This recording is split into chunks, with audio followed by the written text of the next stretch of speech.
Everyone welcome back to my YouTube channel. तो आज मैं आपके सामने 2 मई की करंट अफेयर्स की ये क्लास लेकर आई हूँ जो कुमार गौरव सर के द्वारा की गई। उसके मैं हैंड रिटन नोट्स मैंने बनाए हैं। तो स्टार्ट करते हैं इस क्लास को कि हाल ही में टाइम की वैश्विक एंड टेक रैंकिंग 2024 में किसे शीर्ष स्थान मिला है। तो ये एमिरेट्स को इसको प्रथम स्थान मिला है, मतलब शीर्ष पे है। और ये ग्लोबल, मतलब इसको बोलेंगे, इसकी फॉर्म है global e tech ranking 2024 time जो है वो जारी की गई है। जो टाइम संस्था है ये इसको जारी करती है। टॉप पे रहा है एमिरेट्स, जो इसकी सन 2015 में इसकी स्थापना की गई थी एमिरेट्स की। और ये इंडिया का स्टार्टअप है, मतलब इंडिया की ये कंपनी है। पहले इसका हेडक्वार्टर सिंगापुर में था, लेकिन अभी ये स्टार्ट हुआ है तो यहाँ पे टॉप में रहा। यहाँ पे घोषणा की गई कि न्यू हेडक्वार्टर जो रहेगा वो भारत रहेगा इसका। कुछ इंडेक्स हैं जो मैंने आपको सामने शो किए हैं, जैसे हैप्पीनेस इंडेक्स 126वां स्थान रहा है भारत का। प्रेस फ्रीडम SDI जो है, प्रेस फ्रीडम में 161वां स्थान है भारत का। SDI इंडेक्स में 134वां स्थान है भारत का। भ्रष्टाचार धारणा सूचकांक 123 में 93वां स्थान है। हंगर इंडेक्स में 111 स्थान है भारत का। स्टॉक मार्केट और फायर पावर में 4th स्थान है भारत का। और यूनिकॉर्न में 3rd स्थान है। और इन्वायरमेंटल परफॉर्मेंस में इसकी 7th रैंक है भारत की। नलन टॉप पॉइंट्स है कि भारतीय दूरसंचार नियामक प्राधिकरण अध्यक्ष, जिसे ट्राई बोलते हैं, इसके जो अध्यक्ष हैं वो अनिल लोहाटी जी हैं। झारखंड के न्यू CM जिनका नाम चंपई सोरेन है।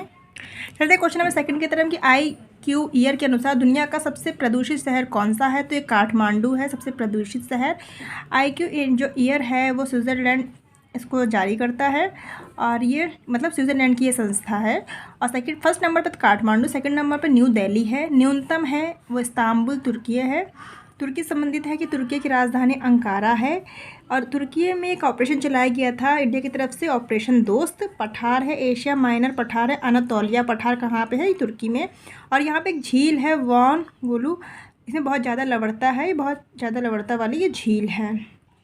ललन टॉप पॉइंट से खेलो इंडिया यूथ गेम सन 2023 का सर्वाधिक पदक किसने जीते। तो महाराष्ट्र ने जीते। क्रम इसका है, ये 6वां क्रम है। शुभांकर है मीर मंगाई, आयोजन हुआ था तमिलनाडु में। विश्व वेटलैंड दिवस 2024 का अंतर्राष्ट्रीय सम्मेलन कहाँ आयोजित हुआ। तो इंदौर में इसको आयोजित किया गया। हरियाणा के 37वें सूरजकुंड शिल्प मेला 2024 की थीम जो है वो क्या है, मतलब हुआ यह फरीदाबाद है, लेकिन थीम राज गुजरात है इसका। क्वेश्चन नंबर 3 है कि भारत सरकार ने किस देश के काके सतुराई बंदरगाह नवीनीकरण परियोजना के अधिकार मिले हैं। तो ये जो है काकेस तुराई जो बंदरगाह है वो श्रीलंका का बंदरगाह है, लेकिन काकेस तुराई जो बंदरगाह है उससे कनेक्ट कुछ समय पहले हुआ था नागापट्टनम बंदरगाह है जो तमिलनाडु में स्थित है। ये इन दोनों को कनेक्ट करता है। और यहाँ पे एक योजना चलाई गई थी, नौका सेवा यहाँ पे स्टार्ट हुई थी इनको कनेक्ट करने के लिए। नवीनीकरण होने वाला अधिकार मिल चुका है इंडिया को। लागत जो भी आएगी वित्त अनुदान करेगा भारत। और हिंद महासागर में चीन को प्रतिसंतुलित करने के लिए इसका ये किया जा रहा है कि काकेसतुराई जो है बंदरगाह, यहाँ का नवीनीकरण भारत इसीलिए कर रहा ताकि चीन को संतुलित किया जा सके। भारत और श्रीलंका के बीच पाक जल संधि है। और मित्र शक्ति अभ्यास जो है वो इंडिया और श्रीलंका के बीच होता है। ललन टॉप पॉइंट्स है कि तालाबीरा थर्मल पावर प्रोजेक्ट आधारशिला उड़ीसा है, यहाँ पे स्थापित हुआ है। और भारतीय नौसेना में शामिल होने वाला पहला सर्वेक्षण पोत INS संध्याक है। क्वेश्चन नंबर 14 है कि संयुक्त राष्ट्र जनसंख्या और विकास के कार्यक्रम में देश का प्रतिनिधित्व करने वाली महिला सरपंच कौन है। तो ये 3 सरपंच हैं, सुप्रिया दास दत्त, हेमा कुमारी और नीरू यादव। जो CPD जैसे commission on population of development है इसकी फुल फॉर्म। और ये बैठक जो हो रही है वो न्यूयॉर्क में ये बैठक हो रही है, 57 भी बैठक हो रही है। और भारत की तरफ से जो है वो 3 महिलाएं सरपंच यहाँ पे गई हैं। तो जो मैंने नाम बताए तीनों वही महिलाएं शामिल हुई हैं इसमें। और जो नीरू यादव है इनका एक अभियान था मेरा पेड़ मेरा दोस्त अभियान, ये बहुत फेमस इनका अभियान है। ललन टॉप पॉइंट्स हैं कि DRDO high speed expendable aerial target का परीक्षण हुआ है। तो ये कौन सा अभ्यास है, ये अभ्यास है इसको बोलते हैं। किशन रेड्डी ने देश के पहले डिजिटल राष्ट्रीय संग्रहालय आधारशिला कहाँ रखी है। तो ये हैदराबाद में रखी है। 7वां हिंद महासागर सम्मेलन आयोजन कहाँ हुआ है। तो ये ऑस्ट्रेलिया में हुआ है। क्वेश्चन नंबर 5 है कि अप्रैल सन 2024 में सर्वाधिक GST संग्रह में योगदान देने वाला राज्य कौन बन चुका है। तो ये महाराष्ट्र बन चुका है। राज्य जो अनुदान देने वाला। और 2.10 लाख करोड़ सबसे ज़्यादा इस बार हुआ है अप्रैल में, ऐतिहासिक आंकड़े हैं ये। सर्वाधिक महाराष्ट्र, सेकंड नंबर पे कर्नाटक और थर्ड नंबर पे यूपी है। सर्वाधिक वृद्धि मतलब एक साल में जो वृद्धि हुई है सर्वाधिक, वो मिजोरम में हुई है।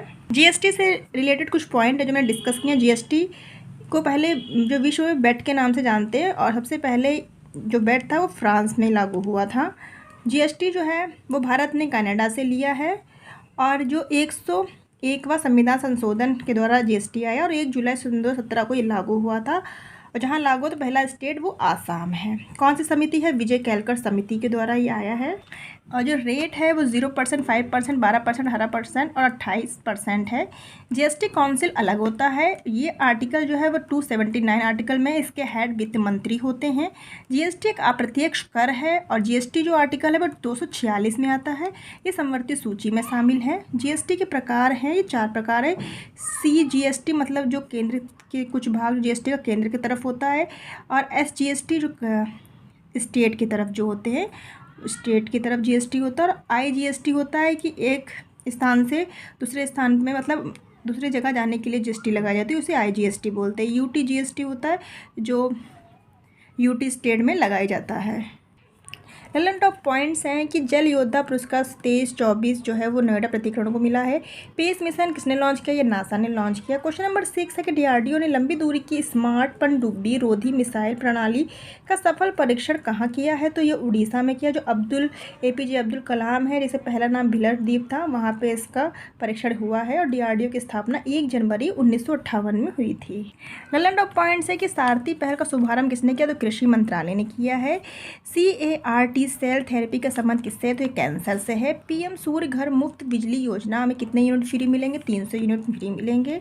क्वेश्चन नंबर 7 है कि पहली राष्ट्रीय महिला हॉकी लीग सन 2024 कहाँ प्रारंभ हुई है? तो ये झारखंड में प्रारंभ हुई है। इसमें 8 टीमें खेलेंगी इस लीग में। ललन टॉप पॉइंट से कि ऐलान मोदी कार्यक्रम आयोजन कहाँ हुआ था? UAE में हुई थी, और इसकी जो राजधानी अबू धाबी है, और जो करेंसी है वो दिरहम है। वैश्विक जैव विविधता फ्रेमवर्क कोष की पहली बैठक कहाँ हुई? तो वाशिंगटन DC में इसकी बैठक हुई है। चलते हैं नेक्स्ट क्वेश्चन की तरफ कि नौसेना स्टाफ के उपाध्यक्ष पद पर किसे नियुक्त किया गया है? तो कृष्ण स्वामीनाथन जी को किया गया है। कुछ दिन मैंने पहले आपको बताया था कि नेवी के हेड भी कुछ समय नियुक्त होने वाले, जिनका नाम है दिनेश कुमार त्रिपाठी, ये न्यू हेड बनने वाले हैं। ललन टॉप पॉइंट्स है कि आसाम ने किसे आधिकारिक राज्य फल के रूप में नामित किया है? तो ये कांजी नींबू को किया है। 45वें शतरंज ओलंपियाड की मशाल जो है वो अनुराग ठाकुर जो है खेल मंत्री, उन्होंने हंगरी को सौंपी है। पहले ये चेन्नई में हुआ था, भारत में पिछली बार हुआ था 44वां। क्वेश्चन नंबर 9 है कि 16वीं TCS वर्ल्ड 10 के बेंगलुरु मैराथन के पुरुष और महिला वर्ग का खिताब किसने जीता है? तो ये देश जीता है केन्या देश ने। मेल जो है पीटर नाम है, फीमेल लिलियान है, जो दोनों ये हैं केन्या के रहने वाली है। केन्या की राजधानी नैरोबी है, और जमैका की जो राजधानी किंगस्टन है। चलते हैं इस प्रश्न के लास्ट क्वेश्चन की तरफ कि ललन टॉप पॉइंट्स हैं कि नवे राइस एंड डायलॉग किस देश में PM मुख्य अतिथि ग्रीस के बने हैं। 58वें ज्ञानपीठ पुरस्कार सम्मानित किया गया जगत गुरु रामभद्राचार्य को और गुलजार जी को मिला है ये। IPL के इतिहास में सर्वाधिक 150 मैचों में जीत हासिल करने का रिकॉर्ड बनाने वाले पहले खिलाड़ी कौन हैं? तो ये महेंद्र सिंह धोनी जी बन चुके हैं। तो अगर आपको ये वीडियो पसंद आए तो प्लीज़ वीडियो को लाइक कीजिएगा और हमारे चैनल को सब्सक्राइब कीजिएगा। ऐसे ही हम रोज़ वीडियो आपके साथ शेयर करते रहेंगे। बाय।